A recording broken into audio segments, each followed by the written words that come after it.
Thank you so much to our Fiverr patrons, Some Ranch, for requesting this song. We hope this helps and enjoy!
thank you so much for watching till the end of our tutorial. We hope you have benefited from our channel as well as our videos here.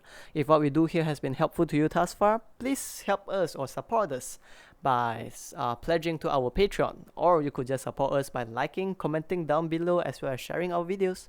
Thank you.